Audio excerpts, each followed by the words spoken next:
Du må ikke glemme mønstrene dagen før, så går det igjen. For hvis jeg kan gå alle uten å røre kroppen, bare gå dem i hodet, så husker jeg den godt. Det er liksom det som er greia. Og så knuser jeg. Tenker hvordan, sånn cirka hvordan det kjennes ut. Jeg bruker jo det. Men det er sånn som det skal være.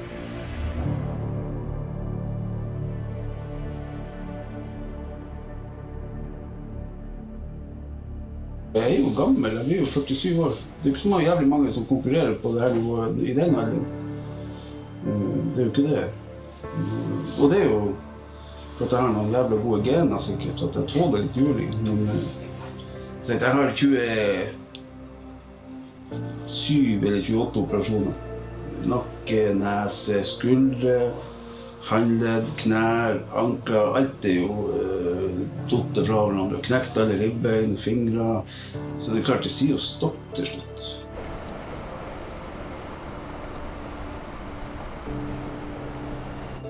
Fotene har plaget meg jævlig det siste året.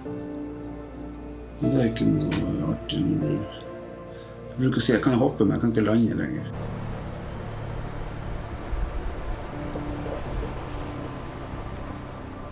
Jeg har gjort ekstreme ting. Sånn som å være med på 5 VM på et halvt år. Jeg kanskje ikke anbefaler. Vanlige folk er med på 1. Men jeg har litt travelt, for jeg har et mål, og det er 5 å oppnå nå. Målet er å ha VM-gull i 10 forskjellige organisasjoner.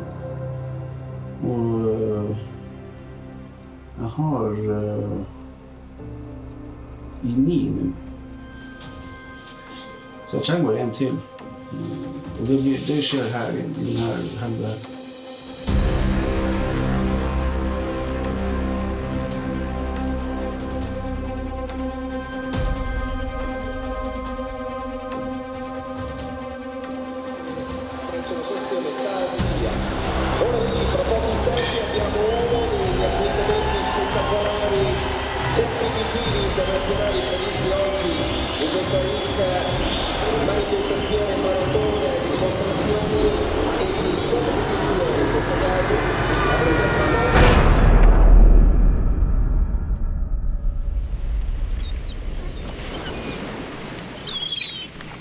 Du må skynde oss, for sola går ned nå.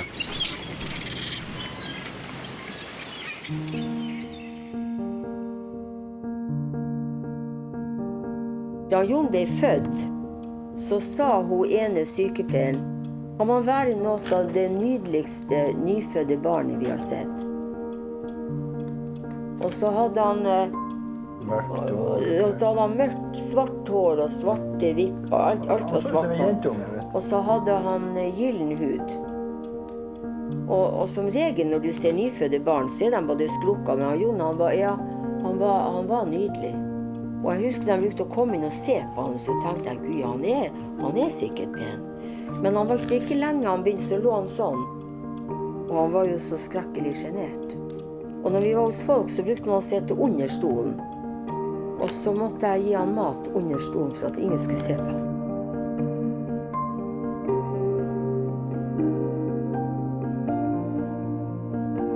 Det var ikke så mange som skjønte hva Jon egentlig holdt på med. Han hadde en sånn der sandsekk som ble bettet i en stolpe. Og der trente han spark og slag. Og så var han barfotet, så han skar beina opp på gresset, for det var jo skarpt. Gikk mønster og sånn her alene. Etter en bok. Sånn så tida gikk, så hadde jeg liksom aldri innbilt meg at han skulle stå frem og ha oppvisning. Ikke ut ifra hvor genert han hadde vært.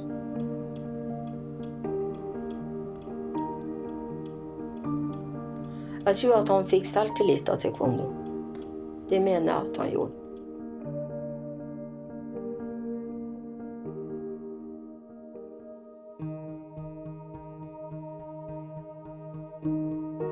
Jeg var egentlig litt sånn rastløs, hadde lyst til å trene, men jeg visste ikke hva. Det var ikke så kjempemange tilbud en gang. Og så var det egentlig jeg husker ikke hva han het en gang, men det var en kompis som drog meg med og sier, bli med, vi skal få se på en sånn oppvisning. Ja, skal jeg bli noe med det? Og så satt jeg og tenkte, wow. Og så skjønte jeg meg at det der bare dem selv som kan bli flink. Det bare han som kan bli myk, det bare han som kan bli bra. Sant? Jeg var ikke avhengig av at det var noen andre som skulle hjelpe meg. Sant?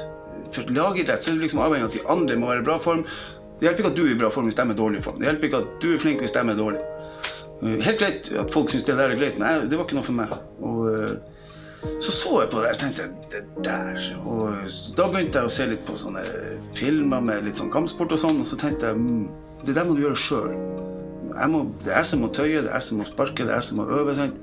Så fant jeg ut det der er noe som passer til meg. Og så begynte jeg nå da. Jeg hadde jo lyst til å bli verdensmester i mønster, det var det første jeg hadde lyst til å bli. Så jeg tenkte, ok, hva kan jeg gjøre for å bli det? Jo, nummer 1, nå har jeg bestemt meg for å bli det. Og så har jeg sagt det til dem jeg kjenner. Ok, greit, nå har både jeg bestemt meg for det, og så har gitt jeg dem litt for sånn, kanskje de presser meg litt. Ja, hvordan har du tenkt å få til det? Nei, det gjør jeg sånn. Ja, men Jon, verdensmester i mønster, du bor i Hammerfest. Ja, nettopp derfor. Det hørtes ut som en kjempeidé. Hvis du skal bli flink selv, så må du trene med noen som er flinkere. Jeg hadde egentlig ikke noen selv som jeg kunne trene. Så det jeg prøvde bestandig, jeg har bestandig konkurrert litt med meg selv.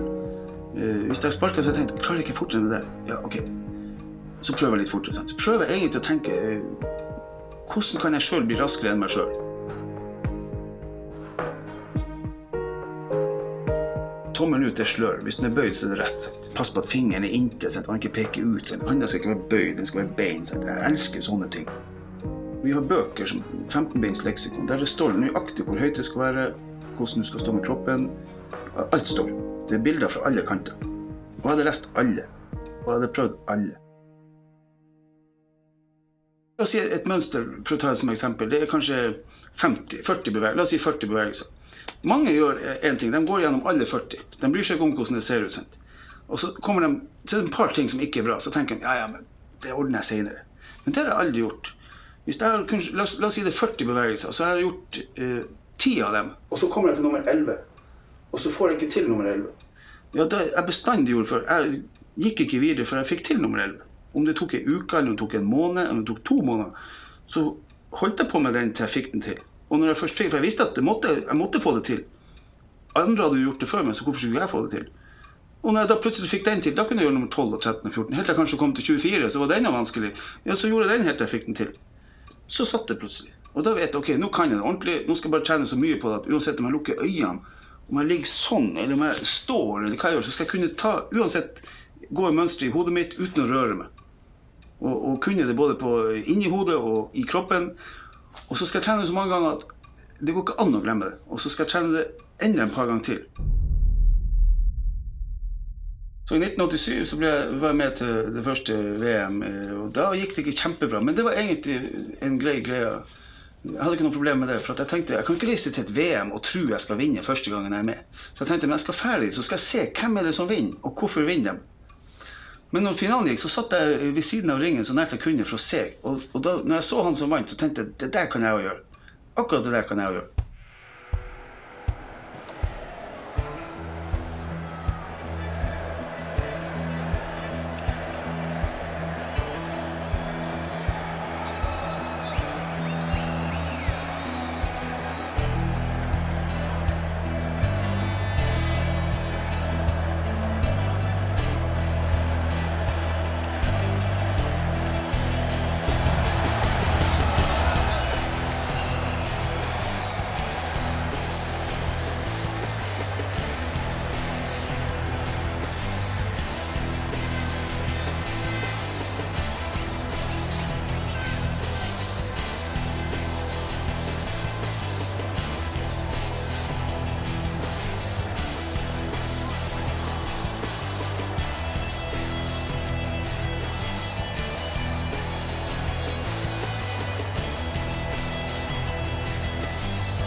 Jeg gikk opp til Fjærland i det som kaltes for GTF da, i 1992.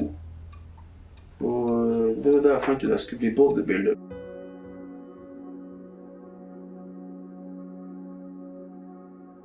Han løftet jo hundrevis av kilo, ikke sant, og ble sterkere og sterkere. Så jeg så det som en naturlig del av den voldsomme treningen, men dessverre var det jo ikke bare det. Da sa han at i morgen kommer det i avisa at jeg har brukt anabole steroider. Så sier jeg bare, hva er det? Ja, det var noe sånn her som man kunne for å bli stor. Så sier jeg, hva er det du sier? Jeg tror jeg skreik. For jeg hadde ikke drømt om at han Jon av alle mennesker skulle gjøre det. Han kunne jo pinadø vært død i dag. Det var jo skumle greier det han holdt på med. Ja, han var jo med pariakaste i forhold til resten av Norge. Hele Norges taekwondo-miljø, de slo jo handa ut av han med en gang. Ja. De ville jo ikke ha noe med han å gjøre heller. Nei, det var jo det som liksom man gjorde hvis man skulle bli svær og sterk. For jeg hadde tenkt, faen, jeg er 24 år, jeg er 25 år, jeg har ikke tid å vente så lenge som det her. Og tenkte vel egentlig dit omtrent. Ja, det passer jo bra. Så surret han med det der i et halvt års tid, og ble jo kjempesterk og stiv som en stokk og feit og ikke noe fin, og synes egentlig ikke helt meg. Det er en av de dummeste tingene jeg har gjort, og det er greit. For jeg nekter ikke på det. Når de kom og tok en prøve, så sier jeg, ja, men den der stryker jeg på, sier jeg. Ja, hva jeg mente med det? Jeg sier, hva du tror jeg mener når jeg sier det? For jeg fant, hvorfor skal jeg liksom stå og jeg må ha spist en kylling, sånn som enkelte påstår, og spist p-pillene til kjærling. Altså, jeg visste jo hva jeg hadde gjort. Jeg hadde sikkert 200-300 medlemmer som var med alle borte. Det er ingen som snakker med meg i dag. Den dag i dag. Fortsatt ikke.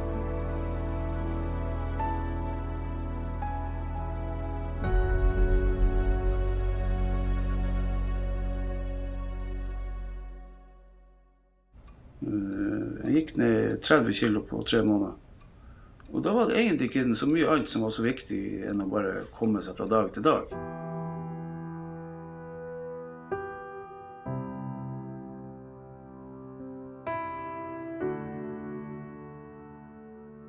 Jeg jobbet i forsikring i 20 år. Og på de papirene over de farligste sykdommene så kommer kreft som nummer 1. Nummer 2 er morbus Crohn. Det er like under kreft. Så alvorlig er den sykdommen der. Altså. Jeg leser jo alt på nett om Crohn, og har gjort det i alle år mens Jon har vært syk. Og liksom sagt til han om ditt og datt, og han blir jo gallsur noen gang. At jeg går og gneller. Så sier han, det er jo for at jeg er livredd for deg. Jeg skulle jo være en tøffing, jeg skulle ikke ha noen svakheter, sant? Så fikk jeg det der, liksom. Hvorfor skulle jeg bli syk? Jeg skulle ikke være syk, jeg skulle jo være Superman. Det går ikke an å gå og sparke og bli spent i magen, og så driter man seg ut, for å si det rett ut. Ok, skal jeg slutte å gjøre alt det jeg kan, bare på grunn av det her? Nei, da får jeg finne en måte hvordan jeg kan fikse det. Og ene måten det var at, ok, greit, hver gang jeg beveger meg fort, så plutselig beveger jeg meg for mye, og så blør jeg. Ja, da bruker man bind eller bleie, eller tar papir og surrer masse, stapper ned i underbuksa, trekker den på det, og hvis du er redd for at det skal renne igjennom, så tar du en til, og tar en sykkelshort på utsida, sant? Så tar det i hvert fall lengre tid før det renner igjennom.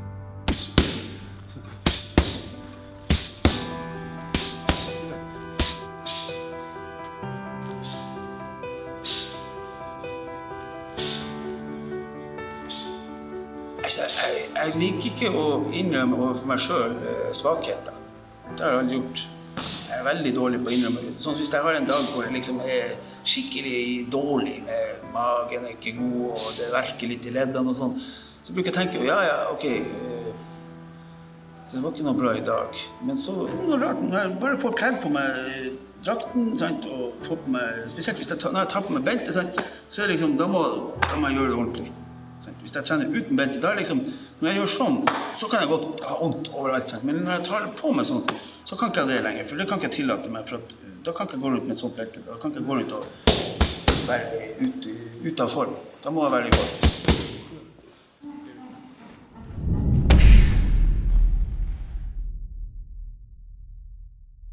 Altså, for min del så er trening med han Jon og taekwondo-klubben terapi. Ja, det er et fristed. Da kan man slippe seg litt løs, man kan prate litt annerledes enn det man vanligvis gjør.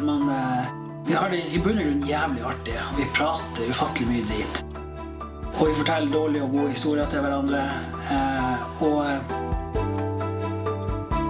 Det er ingen som har fått meg til å flire så mye som Jon.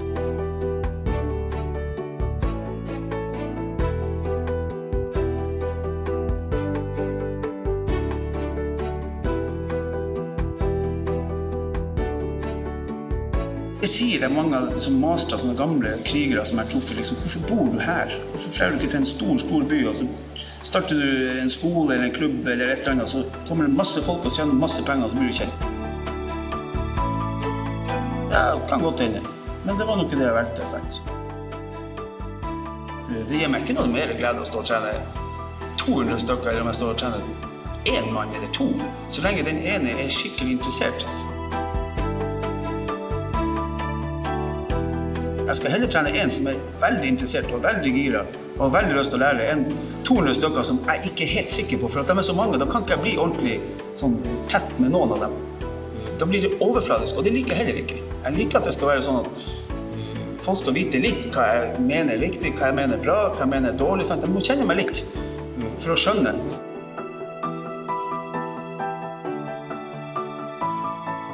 Jeg vil påstå at taekwondo er livet til han, Jon. Altså, han har jo drevet gym hele livet, ikke sant? Og taekwondoen har jo vært en del av det. Hele tiden. Altså, jeg er sikker på at mannen har gått mer i dobok enn i dongeribuksa i hele sitt liv. Det er jeg rent sikker på. Mer i dobok enn dongeribuksa.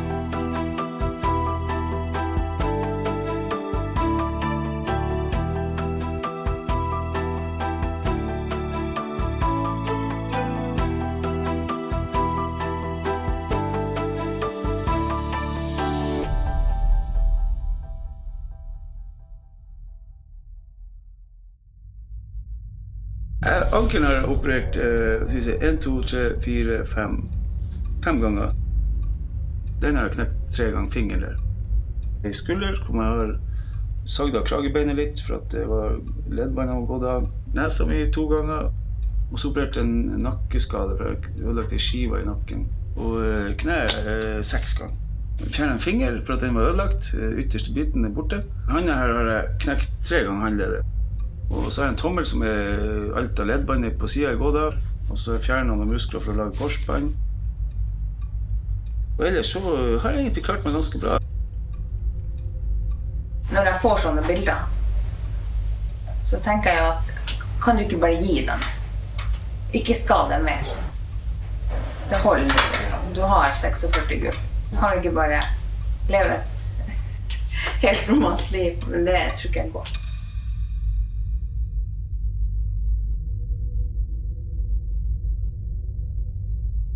Det er sånn rare taksteiner her, det er noen italienske taksteiner. De er tydeligvis ikke sånn som norske. De er myke og merkelige ting. Nei, for at en er jo bedre, men ikke når det blir 10. Så mye så må akkurat som vi kjører gjennom noe tungt lenge. Hvis det steiner hardt, så knekker det jo, da bøyer de seg ikke, da knekker alt med en gang. Hvis du kan bøye en, kan du i hvert fall bøye mer på 2, og så hvis du kan bøye alle 10, så blir det ganske mye svikt i det.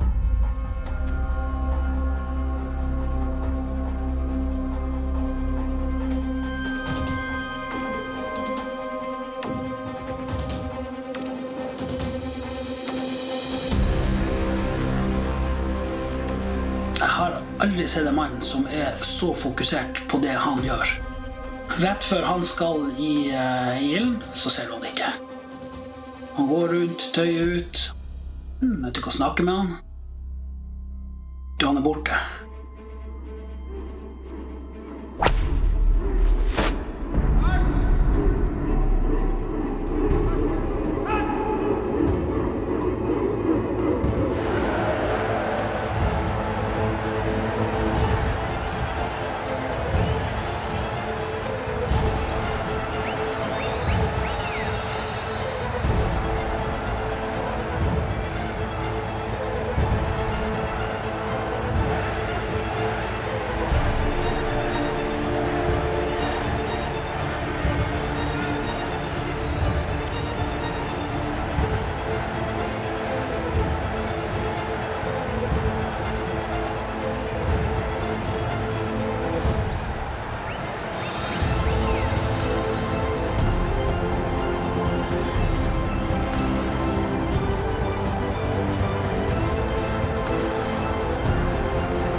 Når jeg bare ser dem sette opp stativ, og nå det knusing, begynner om en liten halvtime, da vet jeg akkurat hva jeg skal gjøre. Jeg vet akkurat hvor jeg skal stå, jeg vet akkurat følelsen, hvordan det å slå, sant? Jeg vet at det kommer til å gjøre ondt, sånn der, pang, og så gjør det ikke så kjempevondt lenger.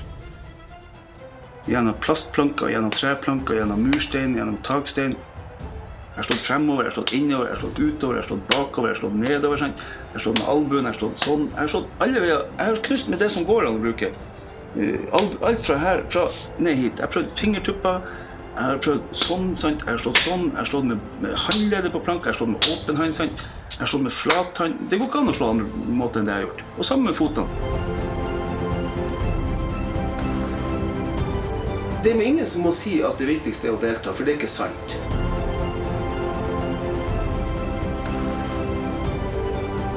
Hvis noen spør meg, er du fornøyd med å bli nummer 2? Nei. Er det ikke bra å være nummer 2? Nei. Det er bra å være nummer 1. Jeg kommer ikke sant, inn i bildet etter 20 år, og da var det 16 år, og de har jo ikke konkurrert. Og da tenker jeg sånn at, ok, hvor er han nå? Og da er han jo større enn noen gang.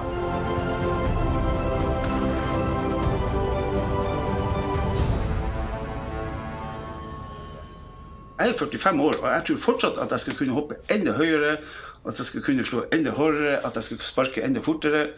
Og jeg er jo klar over at sjansen for det ikke er så kjempestor. Men hvorfor skal jeg stoppe å prøve? Det at folk ser at jeg prøver, sant? Gamle meg prøver å gjøre det, sant?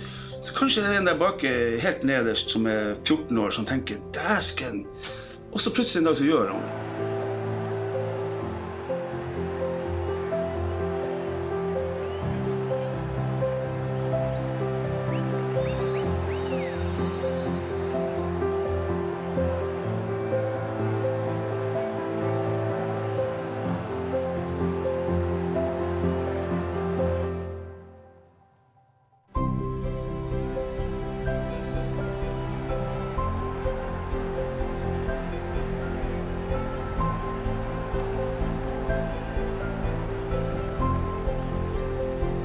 Så han hadde graderingen dagen før han fylte 12 år.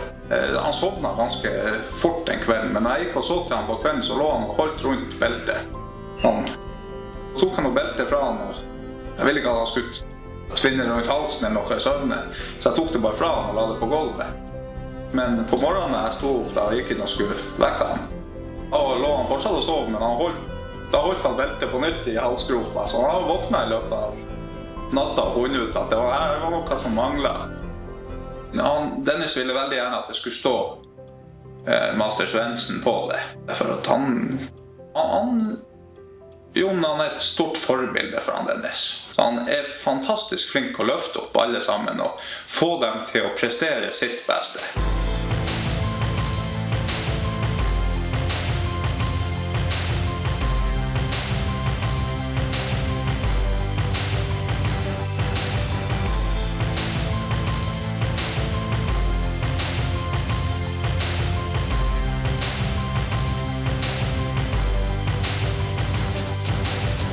Og de sier «I'm the world champion», og så roper de opp navnet på guttungen, Norway, og så kommer han opp og får gullmedaljen, og så spiller han den norske nasjonalsangen.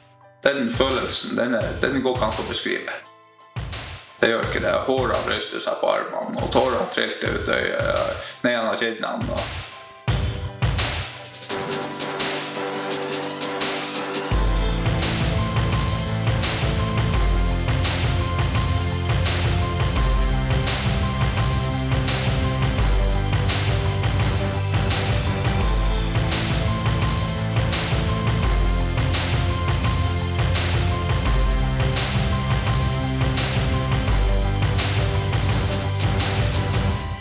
Hvis man spør noen som driver og springer, liksom, hvor du skal hen? Men han skal ingen plass. Han skal springe i 1 time. Jo, men hvorfor det? Han kan ikke forstå hvorfor du spør. Det er for følelsen når han springer, når alt stemmer. Det kan jeg bare tenke meg er omtrent det samme som når jeg står og går for eksempel et mønster, eller når jeg gjør en teknikk og slår av en planke. Når du føler at alt stemmer, det er den følelsen du leter etter hele tiden når du trener. Den der ene greia. Om jeg har gjort det 1000 ganger, ikke få det helt til, og så gjør jeg det 1 gang til, og så plutselig så stemmer det. Da gjør det ingenting om jeg må gjøre det 1000 ganger til for å få den samme følelsen.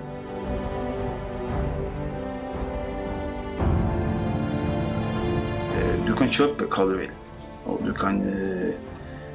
Det er jo bare å ha penger nok til det, sant? Men jeg har, alle de tingene jeg har gjort, har jeg jo inni her. Alle opplevelsene, de er inni der, sant? Og det er ingen som kan ta fra meg, sant? Og hvis jeg nå bare lukker øynene, så er jeg jo der igjen. Da kan jeg tenke på det som var der, og det som var der. Hva jeg gjorde. Hva jeg har gjort, sant?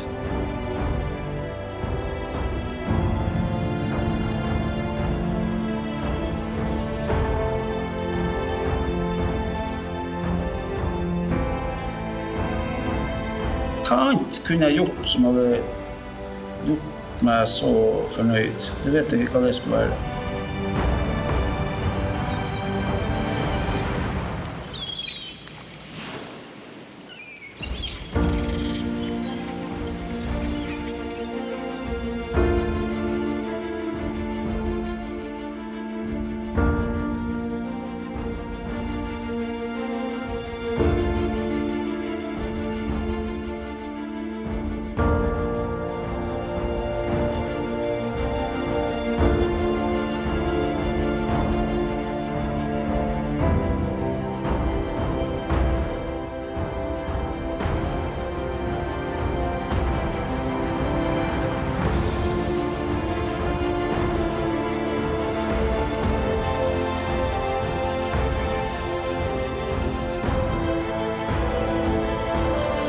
Det er jo sånn at uansett hvor jeg går med, så er det jo, alle skal jo ha en bit av han, ikke sant? Og det er jo, i begynnelsen var det litt sånn at jeg ble sur. Men nå har jeg vent meg til at jeg har han ikke helt alene. Og sånn er det bare. Og jeg tror ikke det er for at han er verdensmest. Jeg tror det er for at han er han.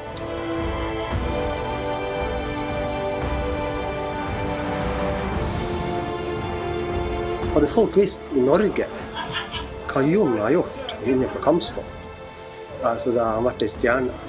Så han har levd i Nord-Korea, så han har vært en kjempestjerne.